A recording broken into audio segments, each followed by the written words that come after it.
మిత్రులారా, నమస్తే. సాహితీ సంపంగలకు స్వాగతం. ఇందులో భాగంగా నేటి నవలా సంపంగ అయిన ఐ లవ్ ఇండియాలోని 11వ భాగం విందాం.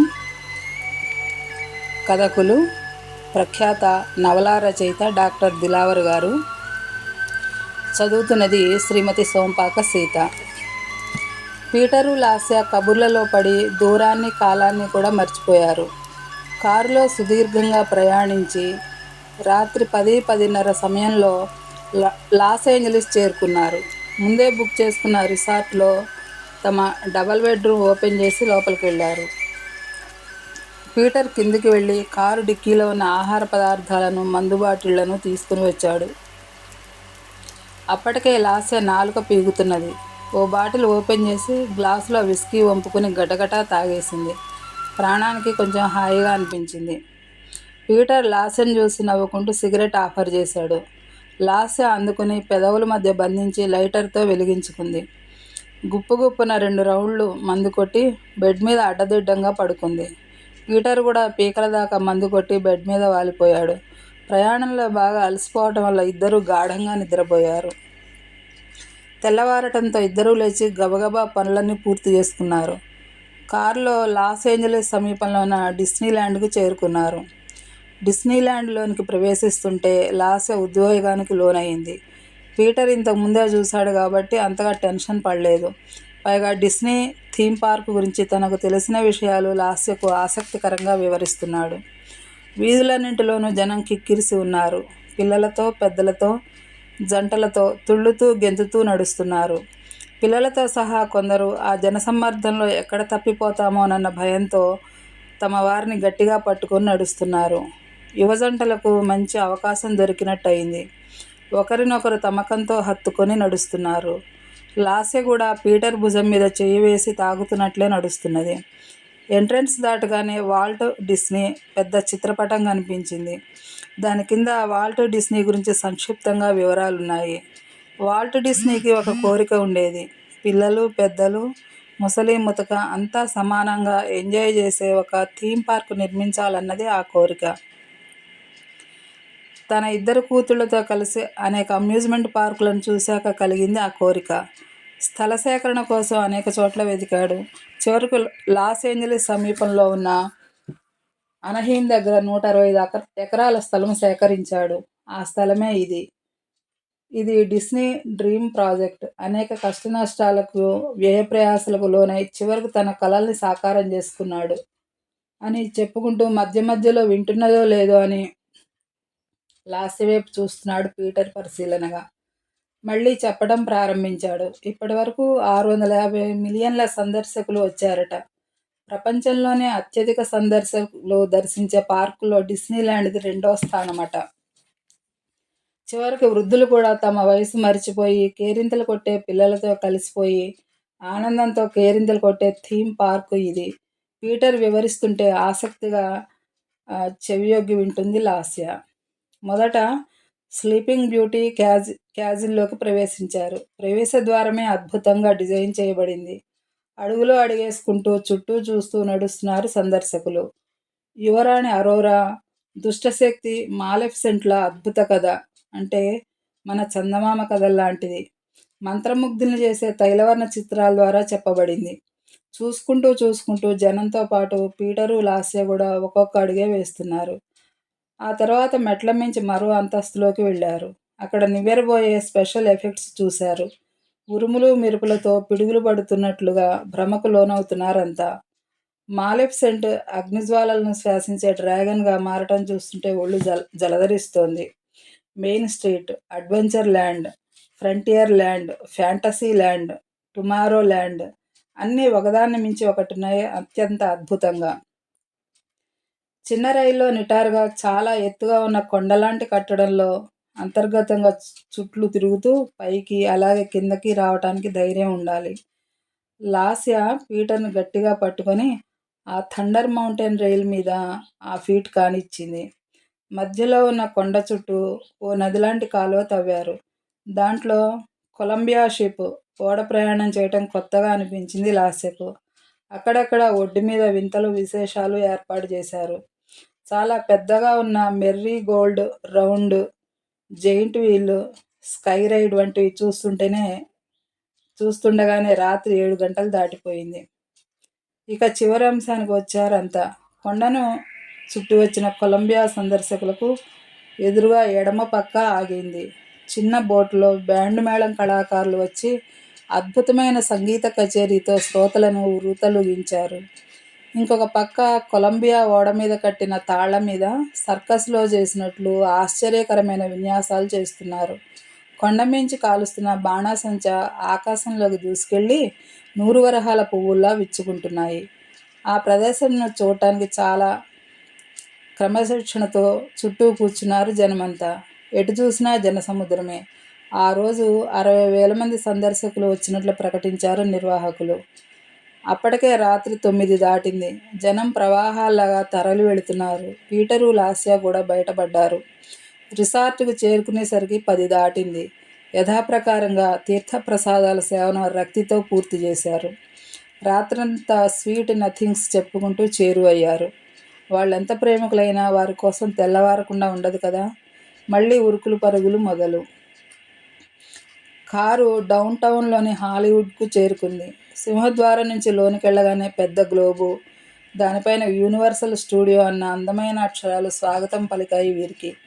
ప్రపంచ ప్రఖ్యాతి చెందిన కళాఖండాలు నిర్మించబడే స్టూడియో అన్న భావన రాగానే లాస్యకు ఒళ్ళు గగురు పొడిచినట్లయింది దాన్ని చూస్తుంటే. మొదట హౌస్ ఆఫ్ హారర్లోనికి వెళ్ళారు. మసక చీకటిలో వేలాడుతున్న శవాలను తాకుతూ వెళ్ళటం కొంచెం ఇబ్బందే. అస్థిపంజరాలు, పుర్రెలు, వికటాట్టహాసాలు, భయంకరమైన అరుపులు భరించశక్యం కాకుండా ఉన్నాయి. అది పూర్తయ్యాక రివెంజ్ ఆఫ్ మమ్మీలోకి అడుగుపెట్టారు. దాని లోపల ఒక డార్క్ రైడ్ ఉంది. స్టీల్ రోలర్ బస్సు సీట్లు ఉన్నట్లే ఒకదాని వెనక ఒక సీటు ఉంది. పీటరు, లాస్యా ముందు వరుసలో కూర్చున్నారు. గంటకు 45 మైళ్ళ వేగంతో వెళుతున్నది. 2-3 సెకండ్లలో కన్ను పొడుచుకున్నా కనిపించని కారు చీకటి ఉన్న గుహలోకి వెళ్ళింది. ఇక అక్కడ మొదలైంది ఆ రైడ్ యొక్క విశ్వరూపం. విపరీత వేగంతో ముందుకు దూసుకుపోతున్నది. అంతలోనే సడన్ బ్రేక్తో ఒక కుదుపు ఇచ్చి అదే వేగంతో వెనక్కి పరిగెత్తుతున్నది. మళ్ళీ కుదుపు. ఓ పక్క పూర్తిగా ఒరిగిపోతున్నట్లు, పైకి జరజరా పాకిపోతున్నట్లు, మళ్ళీ అక్కడి నుంచి అమాంతం కిందకి జారినట్లు. జనం భయంతో గగ్గోలు పెడుతున్నారు. కొందరు హాహాకారాలు చేస్తున్నారు. లాస్యకైతే ముచ్చెమటలు పోసేశాయి. తన గుండె చప్పుడు తనకే వినపడుతున్నది.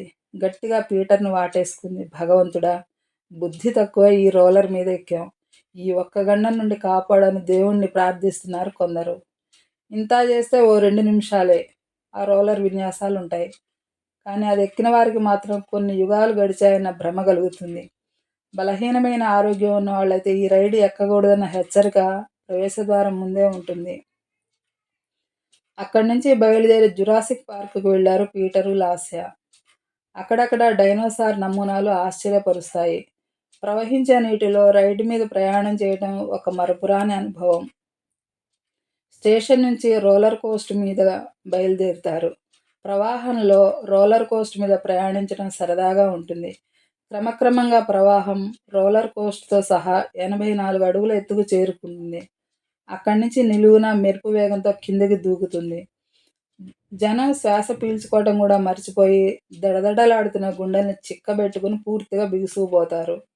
అంత ఎత్తు మించి అమాంతం పిడుగుపడ్డట్టు కిందకి జారి పడుతుంటే కళ్ళు తిరిగి కొందరు స్పృహ కూడా తప్పిపోతారు.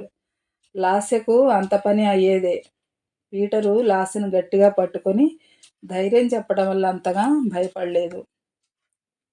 దాని తర్వాత ట్రామ్ రైలు ఎక్కారు. అది స్టూడియోలన్నిటినీ చుట్టివేస్తుంది.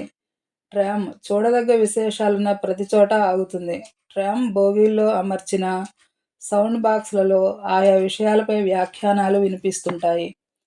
ట్రామ్ ట్రాక్కు కొంచెం దూరంలో ప్రమాదంలో కూలిపోయిన విమానం కనిపిస్తుంది. దాన్ని చూస్తుంటే విమాన ప్రయాణం ఎంత ప్రమాదకరమో కదా అనిపిస్తుంది. ఇంకొంచెం దూరం వెళ్ళాక కృత్రిమంగా సృష్టించిన వర్షం ఎలా ఉంటుందో కూడా తెలుస్తుంది. ఉప్పెన లాంటి ఉపద్రవాలు సంభవించినప్పుడు ఉధృతంగా వరదలు ఎలా వెల్లువెత్తుతాయో చూపిస్తారు. మరి కొంచెం దూరంలో ఒక చిన్న సరస్సులో విశాలంగా నోరు తెరుచుకుని పై దవడకు కింది దవడకు ఉన్న కూరలతో భయంకరంగా కనిపిస్తుంది జా. ట్రామ్ ఇంకా ముందుకు వెళ్ళింది. ఎడమ పక్క ఒక ఫ్రేమ్లోంచి భయంకరంగా అరుస్తూ 360 డిగ్రీలు 3D టెక్నిక్లో కింగ్ కాంగ్ అంటే గొరిల్లా దర్శనమిస్తుంది. దాన్ని దాటుకుంటూ ట్రామ్ ఒక టన్నెల్లోకి ప్రవేశించింది.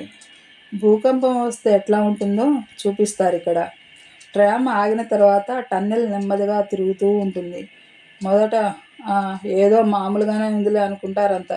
కానీ కాసేపు గడిచాక ట్రామే గుండ్రంగా తిరుగుతున్నట్లు, తాము పూర్తిగా పడిపోతున్నామన్న భ్రమ కూడా కలుగుతుంది.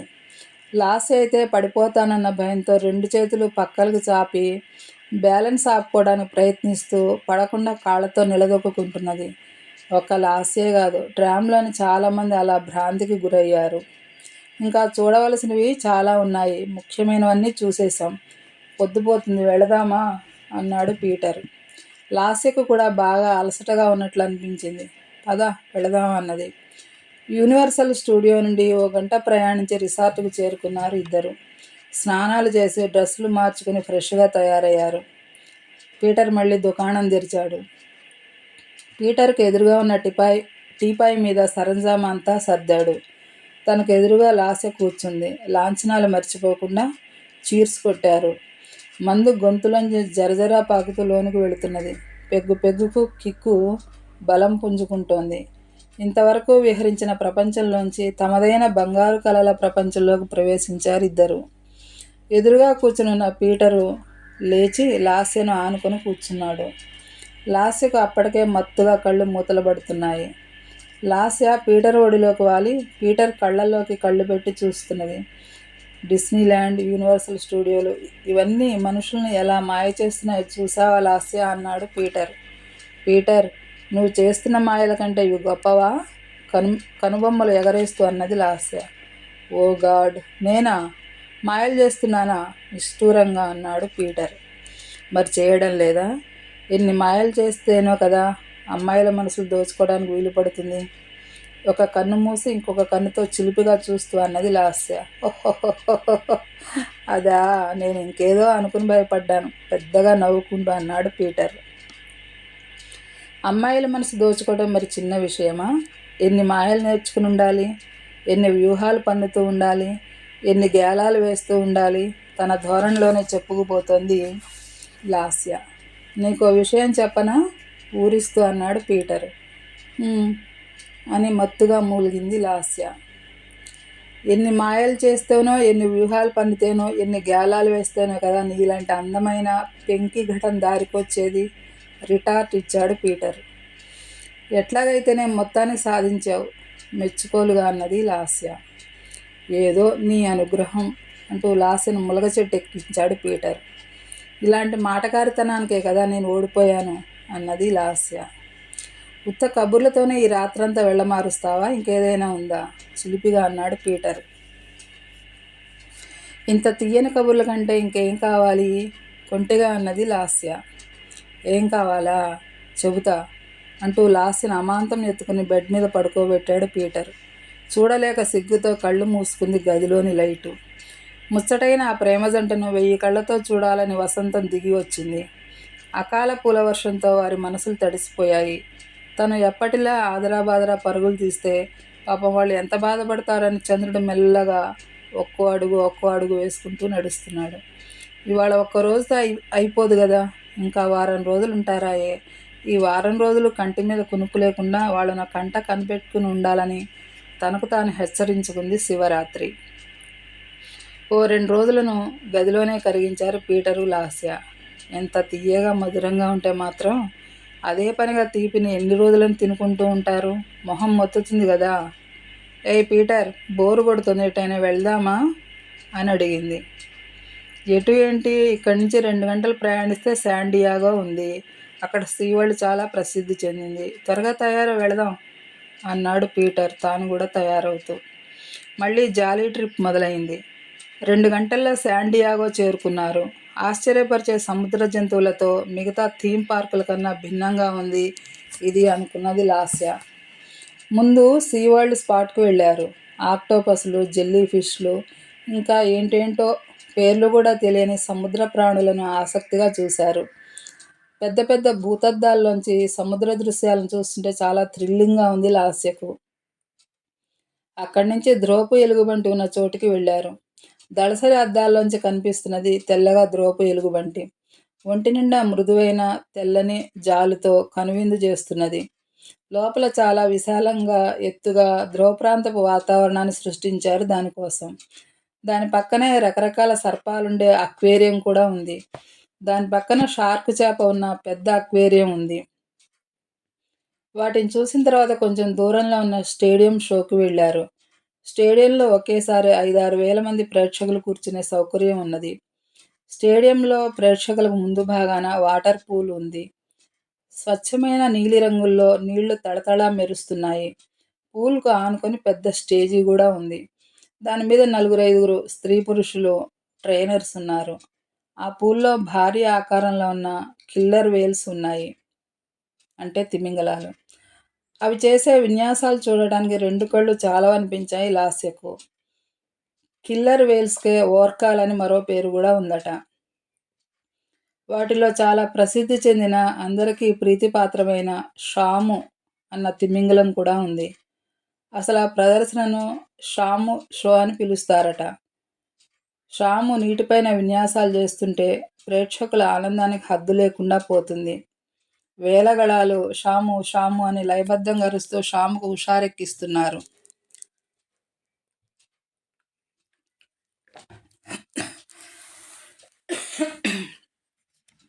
అంత భారంగా ఉన్న కాయాలతో నీటి ఉపరితలం మీద డాల్ఫిన్లలా గాలిలోకి ఎగురుతాయి.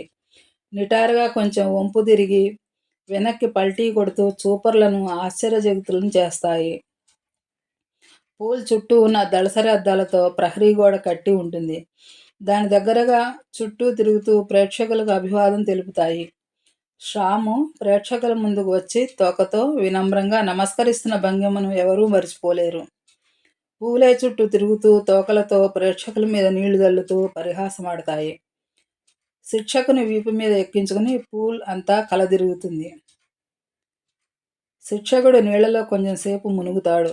అందరూ ఆ నీళ్లలో ఎక్కడ తేలుతాడు అని ఉత్కంఠతో చూస్తూ ఉంటారు. ఇంతలో ఆ షాము అనే తిమింగలం శిక్షకుని తన ముట్టె మీద నుంచోబెట్టుకుని నీటి ఉపరితలం మీద నుంచి నిటారుగా గాలిలోకి ఎగురుతుంది. తిమింగలాలు మధ్య మధ్య శిక్షకులు నించిన వేదిక దగ్గరకు వచ్చి ఆహారం కోసం పెద్దగా నోళ్లు తెరుస్తాయి. ఆహారం నోట్లోకి విసిరేయగానే గుటుక్కున మింగి తిరిగి తమ విధి నిర్వహణలో మునిగిపోతాయి. శిక్షకులు ఎలా ఆదేశిస్తే అలా ప్రవర్తించే ఆ భారీ కిల్లర్ వేల్స్ని చూస్తుంటే మనిషి ఎంతటి శక్తి సమన్వితుడు అనిపిస్తుంది. సముద్ర గర్భాన్ని శోధిస్తున్నాడు. నక్షత్ర మండలాన్ని అధిరోహిస్తున్నాడు. క్రూరమైన మృగాలను మచ్చిక చేసుకుంటున్నాడు. నిరంతరం ప్రకృతితో తలపడుతున్నాడు. పంచభూతాలను శాసిస్తున్నాడు. కాలం కంటే ముందు పరుగుడుతున్నాడు. అక్కడి నుంచి సీ లయన్ అంటే నీటి సింహం. ఆ షోకి వెళ్ళారు పీటరు, లాస్య. వాటికి ఎలా శిక్షణ ఇచ్చారో కానీ వాటి అల్లరితో చేష్టలతో కడుపుబ్బా నవ్వించాయి. శిక్షకునితో కలిసి డ్యాన్స్ చేశాయి. డర్టీ డ్యాన్స్, ఫ్లూట్ లూజ్, ఫ్లాష్ డ్యాన్సులు చూస్తూ పగలబడి నవ్వారు పీటరు, లాస్యలు. అది చూశాక స్కై టవర్ ఎక్కారు. నిలువుగా అతి ఎత్తుగా ఉన్న స్తంభానికి చుట్టూ ఓ లిఫ్ట్ లాంటి వలయాకారంలో ఉన్న బాక్స్ ఉంటుంది. ఆ బాక్స్ ప్లాట్ఫామ్ చుట్టూ రైలింగ్ ఉంటుంది. దాని మీద పరిమితంగా జనం ఎక్కిన తర్వాత ఆ స్తంభం ఇరుసు దాని ఆధారంగా మెల్లగా తన చుట్టూ తాను తిరుగుతూ పైకి జరుగుతుంది. స్తంభం చివరి వరకు వెళ్ళి ఆగుతుంది. అంత పైన ఉన్న మనుషులు చిన్న చిన్న బొమ్మల్లా కనిపిస్తున్నారు. అక్కడి నుంచి మిషన్ బేని, నీలిరంగుతో మెరిసిపోయే పసిఫిక్ మహాసముద్రాన్ని, శాండియాగో పట్టణ స్కైలైన్ సిటీస్కేప్ను కన్నుల పండుగగా చూడొచ్చు. ఒక్క మాటలో చెప్పాలంటే చుట్టూ 100 మైళ్ళ వరకు చూడొచ్చు. రైడ్ మళ్ళీ పైకి వెళ్ళినట్టుగానే తిరుగుకుంటూ కిందకి దిగింది. ఆ తర్వాత రోలర్ కోస్ట్ రైడ్ మీద కూర్చున్నారు. అది మెల్లగా కదిలి వేగం పుంజుకున్నది. అంత ఎత్తు మీద వేగంగా పెరుగుతున్న ఆ రైడ్ బుజ్జి రైలు బండిలా కనిపిస్తోంది. ఒక్కో చోట అమితమైన ఎత్తులో, ఒక్కోసారి లోయలోకి జారిపోతున్నట్లుగా క్రిందకి ప్రయాణిస్తుంది ఆ బుజ్జి రైలు. ఒక్కోసారి ఓ పక్కగా ఉరుగుతుంది. ఒక్కోసారి అదే వేగంతో తలకిందులుగా పరిగెత్తుతుంది. అప్పుడు చూడాలి రైడ్ మీద షికారు కొడుతున్న జనాన్ని. అంత ఎత్తు మించి తలకిందులుగా రైలు పరిగెత్తుతుంటే ఎక్కడ జారి పడతామో అని గుండెలు గుబగుబలాడతాయి వాళ్ళకి. కొందరైతే భయంతో పెద్దగా కేకలు పెట్టేస్తుంటారు. అక్కడి నుంచి చివరగా వైల్డ్ ఆర్కిటిక్ రైడ్ కోసం వెళ్ళారు. అది చూడటానికి మినీ సినిమా థియేటర్లా ఉంది. క్యూలో వెళ్ళి తెరకు ఎదురుగా ఉన్న కుర్చీల మీద కూర్చున్నారు ఇద్దరు. హౌస్ఫుల్ అయ్యాక రెండు వైపులా ఉన్న తలుపులు మూసేశారు. గైడ్ నడుములకు బెల్టులు పెట్టుకోండి అని చెప్పాడు. ఇప్పుడు మీరు జెట్ హెలికాప్టర్ మీద ఆర్కిటిక్ ధ్రువ ప్రాంతానికి సాహస యాత్ర చేయబోతున్నారు. గెట్ రెడీ అని ప్రకటించాడు. లైట్లన్నీ ఆరిపోయాయి. హెలికాప్టర్ మించి చూస్తుంటే ధ్రువ ప్రాంతం ఎలా కనిపిస్తుందో అలాగే తెర మీద సినిమా దృశ్యాలు కనిపిస్తున్నాయి. కుర్చీలు మెల్లగా కదలడం మొదలైంది. ఆ తర్వాత తెర మీద కనిపిస్తున్న దృశ్యాలకు అనుగుణంగా కుర్చీలు ఒక్కోసారి ఎత్తైన శిఖరాగ్రాల మీద ఎగురుతున్నట్లుగా, అక్కడి నుంచి లోయలోకి మెరుపు వేగంతో దిగుతున్నట్టు కుర్చీలు పైకి కిందకి కదులుతున్నాయి. ఒక్కసారే పైకి ఎగురుతున్నప్పుడు అలాగే లోయలోకి జారుతున్నప్పుడు గుండెలు జల్లుమంటున్నాయి. భయంతో బిగుసుకుపోతున్నారంతా. భయంతో మొత్తుకోవటం కూడా మొదలైంది. ప్రదర్శన ఎప్పుడు అయిపోతుందోనని ఊపిరి బిగబట్టి చూస్తున్నారు అందరూ. తీవ్ర ప్రమాదకర ప్రదేశాల్లో పయనిస్తున్నట్లుగా కనిపిస్తుంది కొన్నిసార్లు. గడ్డ కట్టించేట్లుగా మంచుతో కప్పబడ్డ పర్వత శిఖరాలు, నేల ఏమాత్రం కనిపించకుండా పూర్తిగా మంచుతో నిండిన ప్రదేశాలను చూస్తుంటే ఓ పక్క థ్రిల్లింగ్గా కూడా ఉంది. మరో పక్క గుండెలు పీచుపీచుమంటున్నాయి. ప్రమాదకరమైన ఆర్కిటిక్ ధ్రువ ప్రాంతాన్నంతా చుట్టేసి హెలికాప్టర్ బేస్ స్టేషన్కు చేరుకుంది. లైట్లు వెలిగాయి. కుర్చీ భయంకర కదలికలు ఆగిపోయాయి. అమ్మయ్యా, ఎలాగో గండం గడిచింది అనుకుంటూ ఊపిరి పీల్చుకున్నారంతా. ఎగ్జిట్లోంచి ఒక్కొక్కరే బయటపడ్డారు. ఈ రైడ్ మర్చిపోలేని ఒక భయంకర అనుభవం కదా పీటర్, ముఖానికి పట్టిన చెమటలు తుడుచుకుంటూ అన్నది లాస్య. అంతగా భయపడ్డావా అని లాస్య వైపు చూస్తూ అన్నాడు పీటర్. ఏం నువ్వు భయపడలేదా? ఆశ్చర్యపడుతూ అడిగింది లాస్య. ఇల్యూజన్ అని ముందే తెలుసు కదా, ఫూలిష్గా ఇంకా ఎందుకు భయపడటం? లాస్యను పరిహాసం చేస్తూ అన్నాడు పీటర్. అవునులే, నీకెందుకుంటుంది భయం? నువ్వు అసలే గుండెలు తీసిన బంటువాయే, చురక అంటించింది లాస్య. తెలిసింది కదా, అది మంచిదేలే. నువ్వెప్పుడన్నా నన్ను భయపెట్టాలని చూసినా నా విషయం తెలుసు కాబట్టి ఆలోచన మానుకుంటావు. భుజాలెగరేసి విజయం తనదే అన్నట్టుగా చూస్తూ అన్నాడు పీటర్. అబ్బా, ఎంత మొండి ఘటానువో, నీతో వేగటం ఎలా బాబు అని తల పట్టుకుంది లాస్య. ఇంతమంది జనాల మధ్య ఎలా చెప్పను? రిసార్ట్కు వెళ్ళాక చెప్తాను ఎలా వేగాలో, జనాంతకంగా అన్నాడు పీటర్. చాలే సంబడం. చిరుకోపం నటిస్తూ వెళ్ళి కారులో కూర్చుంది లాస్య. ఓయ్ ఆగాగు, నేను కూడా వస్తున్నా. కొంపదీసి నన్ను వదిలిపెట్టి కారులో ఉడాయించావు. అమ్మా, $1. అయ్యా, $1 అని బిచ్చమెత్తుకుంటూ బతకాల్సి వస్తుంది ఇక్కడ అనుకుంటూ గబగబా వచ్చి డ్రైవింగ్ సీట్లో కూర్చున్నాడు పీటర్. ఊరకంట పీటర్ని చూస్తూ పక్కున నవ్వింది లాస్య. అమ్మయ్య, ఇన్నాళ్ళకు తెలిసింది నువ్వు నవ్వగలవని. కొంటెగా లాస్య వైపు చూస్తూ కారు స్టార్ట్ చేశాడు పీటర్. పీటర్ భుజం మీద పడి గుద్దులు గుద్దుతూ అతని భుజం మీద తలవాల్చింది లాస్య. రాత్రి 10 గంటల వరకు లాస్ ఏంజలీస్ రిసార్ట్కి చేరుకున్నారు. ఇద్దరూ స్నానాలు చేసి డ్రెస్సులు మార్చుకున్నారు. ప్రాణానికి హాయిగా అనిపించింది. ఫ్రెష్గా టీపాయికి చెరోవైపు కూర్చున్నారు. తాపీగా పానపాత్రార్చన, నైవేద్య సమర్పణ చేశారు. మంచం మీద చెరోవైపు వాలిపోయారు. అలా మేను వాల్చారన్న మాటే గాని నిద్ర వాళ్ళ కళ్ళ దరిదాపులకు కూడా రావడం లేదు. లాస్య, ఇవాళ నీతో ఏదేదో మాట్లాడాలనిపిస్తుంది. రూమ్ పైకప్పు వైపు చూస్తూ అన్నాడు పీటర్. పక్కకు తిరిగి పడుకున్న లాస్య పీటర్ వైపు చూడకుండానే మాట్లాడు అన్నది. లాస్య, ఎండిపోయిన గుండెలో తడి నింపావు. ఒంటరి మనసుకు తోడునిచ్చావు. వసంతానువై వచ్చి బతుకుమోడిని చిగురింపజేశావు. జులాయిగా, రసహీనంగా, హిప్పీలా తిరిగే ప్రేమామృతంతో గమ్యాన్ని తెలిపావు. మైమరిచి తన ధోరణిలో తాను చెప్పుకుపోతున్నాడు పీటర్. మిత్రులారా, మీకు ఈ నవల నచ్చినట్లయితే లైక్ చేయండి, కామెంట్ రాయండి, మీ మిత్రులందరికీ షేర్ చేయండి, సబ్స్క్రైబ్ అవ్వండి. మరింత మంచి సాహితీ విలువలున్న నవలలను, కథలను మీ ముందుంచడానికి తగిన ప్రోత్సాహాన్ని ఇవ్వండి. ధన్యవాదాలు. మళ్ళీ మరొక భాగంతో మీ ముందుంటా. అంతవరకు సెలవు.